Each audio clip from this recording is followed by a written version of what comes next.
The wire fence bit deeper into Maverick's flesh with every desperate thrash, crimson streaks painting his magnificent coat as the wild Mustang fought against his metallic prison.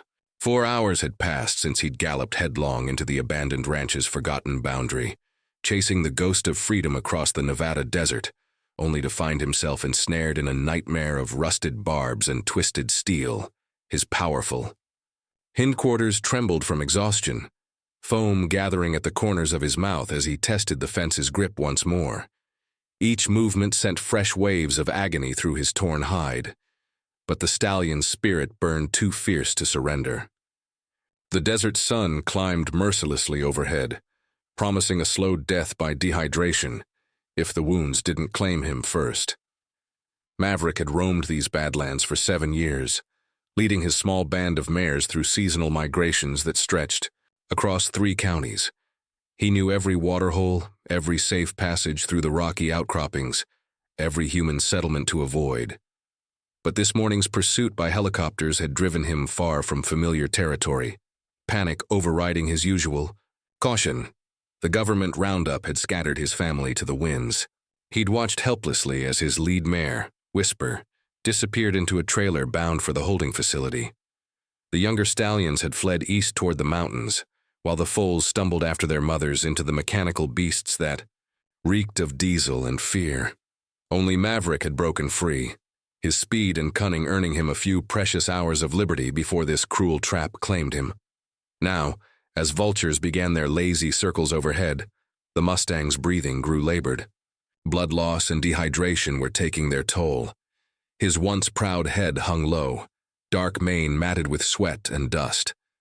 The fence posts groaned under his weight as he leaned heavily against them, his strength ebbing like water through desert sand. In the distance, dust devils danced across the alkali flats, and heat mirages transformed the landscape into a shimmering pool of false promises. No other horses moved on the horizon. No sound reached his ears except the whisper of wind through sagebrush and the distant cry of a red-tailed hawk. Maverick's eyes, usually bright with intelligence and defiance, began to dim. His legs buckled slightly, and for the first time since his capture, true despair crept into his wild heart.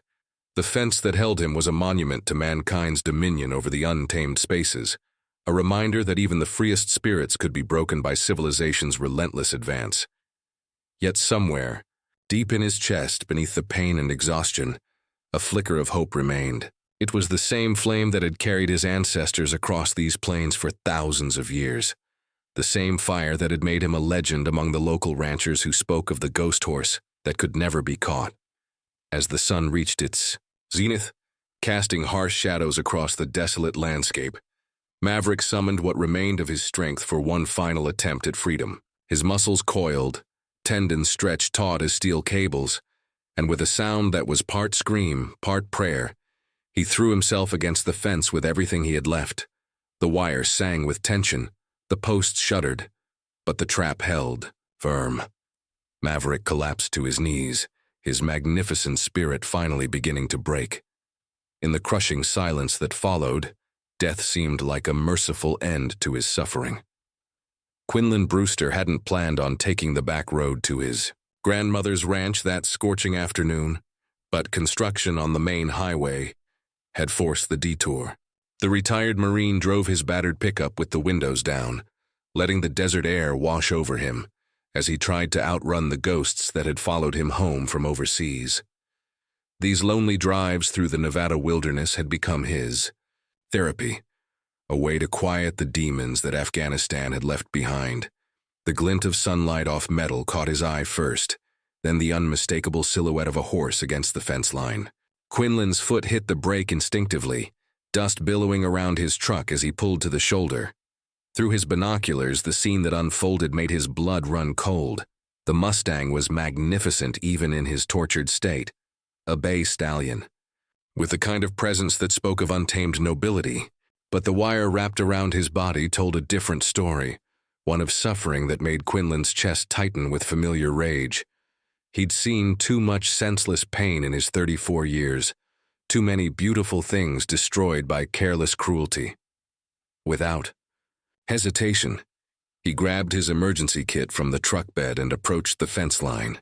The horse's eyes tracked his movement, wild with pain and suspicion, but too weak to flee.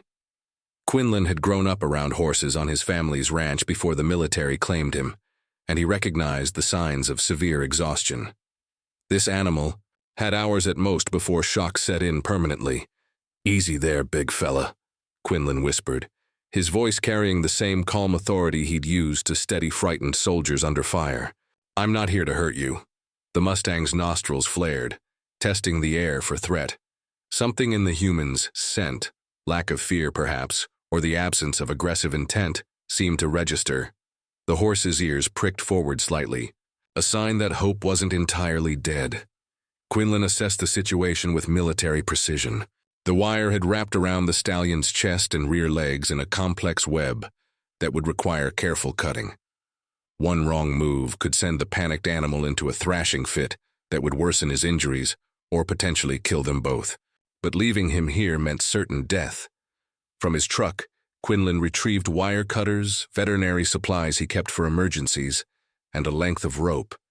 His hands moved with practiced efficiency as he approached the trapped Mustang, every sense alert for signs of panic. The horse watched him with intelligent eyes, as if weighing whether this strange human represented salvation or another form of torment. The first cut sent the stallion into a brief struggle, but Quinlan's steady presence seemed to communicate safety. Strand by strand, he worked through the wire web, each severed piece freeing another inch of the horse's magnificent form.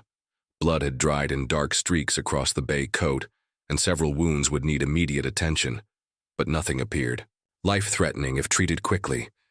As the final restraint fell away, the Mustang stumbled forward, legs shaking from hours of constrained circulation. Quinlan stepped back, giving the animal space to process his newfound freedom. For a long moment, man and horse regarded each other across the desert silence, two survivors recognizing something familiar in the other's eyes. The stallion took a tentative step, then another. His gait was unsteady, but his head rose with returning pride. Quinlan felt a surge of satisfaction, unlike anything he'd experienced since returning from deployment. For the first time in months, he'd helped heal something instead of watching it break. But as the Mustang tested his mobility, Quinlan realized his rescue was only half complete. The nearest water was miles away, and those wounds needed proper treatment. This wild spirit deserved more than just freedom to die slowly in the desert. The question was whether either of them was ready for what came next. Maverick stood trembling in the afternoon heat, freedom coursing through his veins like electricity, yet his body betrayed him with every shaking step. The human remained motionless 50 feet away, neither approaching nor retreating, simply waiting with a patience that defied every instinct the Mustang had developed about mankind's nature. Desert silence stretched between them, broken only by the whisper of wind through scrub brush and the distant cry of a hawk circling overhead. Quinlan watched the stallion's internal struggle play out in real time. The horse wanted to bolt. Every fiber of his wild DNA screamed the command, but his injured body couldn't obey. More importantly, something deeper seemed to hold him in place, a recognition that this human was different from the helicopter pilots and wranglers who had shattered his world that morning. Water. The stallion needed water desperately, and Quinlan knew it. Moving with deliberate slowness, he retrieved a collapsible bucket from his truck and filled it from his emergency supply. The sound of liquid hitting plastic made the Mustang's ears swivel forward with desperate interest, his nostrils flaring as he caught the scent of clean water on the dry air. Quinlan placed the bucket halfway between them and stepped back, settling onto his haunches in a non-threatening posture he'd learned had worked with skittish horses. "It's yours, big guy. Take your time." The stallion's thirst warred with his caution for several agonizing minutes. Finally, need overcame fear. He approached the bucket with halting steps, never taking his eyes off the human, ready to bolt at the first sign of trap or trick. When his muzzle finally touched the water's surface, the grateful sound he made was almost human in its relief. As Maverick drank deeply, Quinlan studied the extent of his injuries. Wire cuts scored the horse's chest and flanks in parallel lines, some deep enough to require stitching, others already beginning to clot. More concerning were the signs of dehydration and exhaustion. The stallion's coat had lost its natural sheen, and his breathing remained labored despite the rest. "You're in rough shape, aren't you?" Quinlan murmured, his voice carrying the same gentle authority that had calmed countless wounded soldiers. "But you're tougher than most. I can see that." When the bucket was empty, the Mustang raised his head and fixed Quinlan with a stare that seemed to penetrate straight through him. Those dark eyes held intelligence, pain, and something else, a question perhaps, or a test. The horse took a single step closer, then another, until only 20 feet separated them. Quinlan didn't move. He'd learned in combat that sometimes the greatest courage was found in stillness, in refusing to react when every instinct screamed for action. The Mustang needed to make this choice himself, needed to decide whether trust was worth the risk. The stallion's next step brought him within reach of human hands, a distance that would have been unthinkable an hour earlier. His wounds needed attention. That much was clear to both of them. But the act of allowing treatment meant surrender, acknowledgement that his wild independence had limits. "I know what you're thinking," Quinlan said softly. "Trust doesn't come easy when the world's tried to break you. I get that more than you might guess." As if responding to something in the human's tone, Maverick lowered his great head slightly. Not submission, this horse would never truly submit. But a tentative acceptance of help. It was enough. Moving with glacial slowness, Quinlan retrieved his veterinary supplies and approached the stallion. The horse tensed at each movement, muscles coiled for flight but didn't bolt. When human fingers first touched wild hide, both creatures seemed to hold their breath. Then Quinlan began cleaning the wounds with gentle efficiency, and something shifted between them. The Mustang's breathing steadied. His ears, which had been pinned back in suspicion, gradually relaxed. By the time Quinlan finished treating the worst of the cuts, the horse was leaning slightly into the contact, accepting comfort from the most unlikely source. As the sun began its descent toward the western mountains, painting the desert in shades of gold and amber, an extraordinary scene played out in the empty vastness. A wild Mustang, symbol of untamed freedom, stood peacefully beside a war-scarred veteran, both finding something they'd thought lost forever in the other's presence. Neither fully understood what was happening between them, but both sensed its importance. In a world that had shown them cruelty and abandonment, they'd discovered an island of mutual respect. The question now was whether that fragile trust could survive what came next.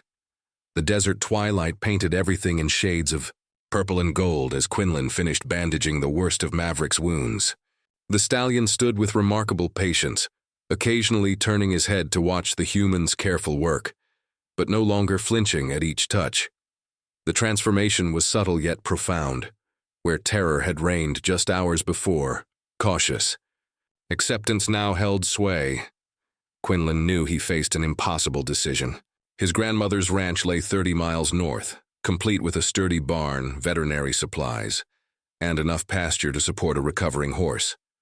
But leading a wild Mustang to captivity, even temporary and well-intentioned, felt like betrayal, of the worst kind. The stallion had already lost his freedom once today to government helicopters and holding pens. Yet leaving him here meant almost certain death. The nearest water source lay 12 miles away across rough terrain that would challenge even a healthy horse. Maverick's wounds were clean and treated, but infection remained a serious threat without proper care. The desert night would bring temperatures that could send an already weakened animal into fatal shock. As if sensing the human's dilemma, the Mustang lifted his head and gazed northward, toward the distant mountains where his scattered band had fled. His nostrils flared, testing the evening air for familiar scents that never came. The loneliness in that gesture struck Quinlan like a physical blow. This magnificent creature had lost everything: his family, his territory, his freedom, and now faced the choice between death and dependence on human mercy. "I can't make this decision for you," Quinlan said quietly, packing his supplies with deliberate slowness. "But I can offer you options." He walked to his truck and opened the tailgate. revealing a collection of ranching equipment including a long lead rope. The stallion's eyes tracked the movement, muscles tensing as he recognized the symbol of captivity. But instead of approaching with the rope, Quinlan simply draped it over the tailgate and stepped back. "My grandmother's place is that way," he said, pointing north. "Good water, shelter, medicine for those cuts. You'd be safe there while you heal." He paused, studying the horse's intelligent face. "But it would mean trusting me completely, following where I lead, accepting confinement, until you're strong enough to make your own choice about what comes next." The Mustang's ears swiveled forward, listening to the calm cadence of the human's voice even if the words meant nothing to him. What he could understand was tone, posture, intention. This man radiated the same steady patience he'd shown throughout. Their encounter, along with something else, respect for the horse's autonomy. Quinlan climbed into his truck and started the engine, then left it idling while he stood in the open doorway. "I'm heading north in 5 minutes," he announced. "If you want to come, follow the truck. If you don't, I'll understand. Either way, you're free to choose." The next few minutes stretched like hours. Maverick stood motionless beside the fence line, his dark eyes shifting between the human, the truck, and the vast desert that had been his kingdom. Everything wild in him urged flight. Find water alone. Seek the mountains where his scattered band might still run. Reclaim the independence that defined his very existence. But another part of him, perhaps the same instinct that had helped him survive 7 years in this harsh landscape, recognized opportunity. The human had shown unprecedented kindness, asking nothing in return except the chance to help. The wounds on his flanks throbbed with each heartbeat, reminding him of his vulnerability. Pride was worthless to a dead horse. When Quinlan put the truck in gear and began slowly driving north, the stallion's decision crystallized. With steps that spoke of resignation rather than defeat, Maverick began following the red taillights. Through the gathering darkness, he maintained a cautious distance, ready to bolt at the first sign of betrayal, but he followed.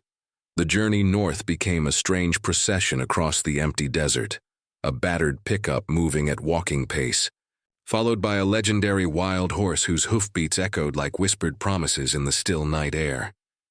Neither had expected to find companionship in their solitude, yet here they were, two damaged souls navigating toward an uncertain future together. Behind them, the fence where Maverick had nearly died faded into the darkness. Ahead, the lights of Quinlan's grandmother's ranch appeared like earthbound stars on the horizon.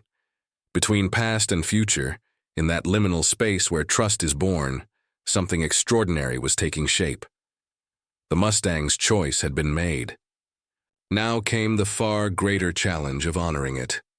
Grandma Cordelia Brewster emerged from her kitchen as the headlights swept across her ranch yard, wiping flour-dusted hands on her apron and squinting into the darkness beyond the porch light's glow.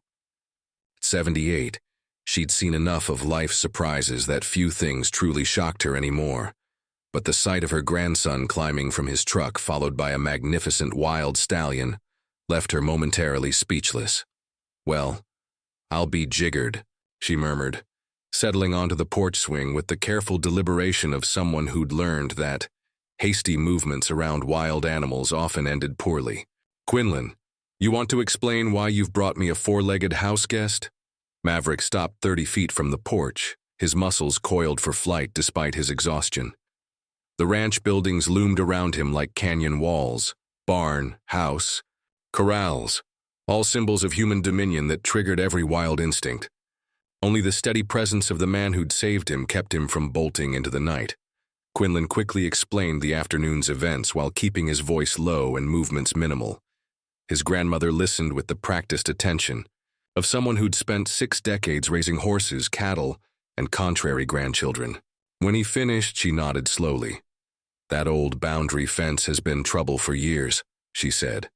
"Wire gets loose, posts rot, but the county never seems to get around to fixing it properly." Her weathered gaze settled on the stallion with obvious appreciation. "He's a beauty, though. Look at the bone structure on him, the way he carries himself even hurt and scared." That's generations of good breeding right there. What followed was a delicate dance of patience and understanding.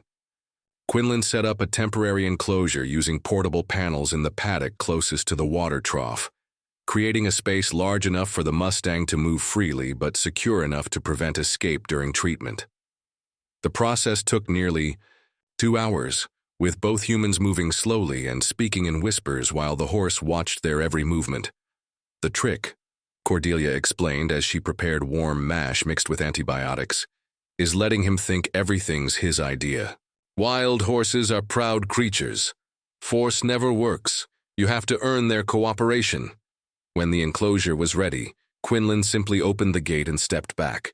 The stallion approached cautiously, testing the boundaries with careful steps, his nostrils flaring as he investigated this new environment. The water trough drew him immediately, and he drank deeply while keeping one eye on his human observers. The real test came when Cordelia approached with the medicated feed. Decades of working with difficult horses had taught her to read their body language like poetry, and she could see the war between hunger and suspicion playing out in the stallion's posture. She set the bucket just inside the enclosure and retreated. "To the fence rail. Take your time, handsome," she said softly. "Nobody's going to rush you here." Maverick circled the bucket 3 times before finally lowering his head to investigate. The warm mash smelled of oats and molasses, triggering memories of easier times when natural grazing was plentiful. His first tentative bite led to another, then another, until he was eating steadily for the first time in days. As the night deepened, something remarkable began happening. The ranch's other horses, 2 elderly mares in the adjacent pasture, approached the fence line with gentle nickering sounds. Their presence seemed to calm the wild stallion, reminding him that not all human spaces were prisons. He answered their calls with soft wuffles of his own, the first social sounds he'd made since losing his band that morning. Quinlan and his grandmother kept vigil from the porch, sharing coffee and quiet conversation while monitoring their unexpected guest. The stallion's wounds were clean and properly dressed, his immediate needs met, but both humans understood they were witnessing something fragile and precious. "What happens next?" Cordelia asked as midnight approached. "That's up to him," Quinlan replied, watching the Mustang settle into the deep grass with obvious relief. "He needs time to heal, to process everything that's happened. After that," he shrugged. "After that, he decides his own future." The stallion's dark eyes reflected the porch light as he lay down properly for the first time in 24 hours. His breathing had steadied, the panic finally ebbing enough to allow true rest. Around him, the ranch settled into its nighttime rhythm, the gentle sounds of domestic horses moving in their stalls, the whisper of wind through the cottonwoods, the distant call of coyotes that no longer seemed threatening. In the quiet hours, before dawn, as exhaustion finally claimed him, Maverick experienced something he'd never known in his wild existence: complete safety. No predators stalked these fenced boundaries. No helicopters would thunder overhead. No government trucks would invade his rest. For the first time in his life, he could sleep without one ear always listening for danger. The humans who watched over him understood the magnitude of that trust, and neither took it lightly. 3 weeks had transformed the ranch in ways both subtle and profound. Maverick's wounds had healed to pink scars that would fade with time. His coat had regained its lustrous sheen, and his weight had returned to fighting form. But the greatest change was invisible, the gradual erosion of fear that had allowed something like friendship to bloom between the wild stallion and his unlikely saviors.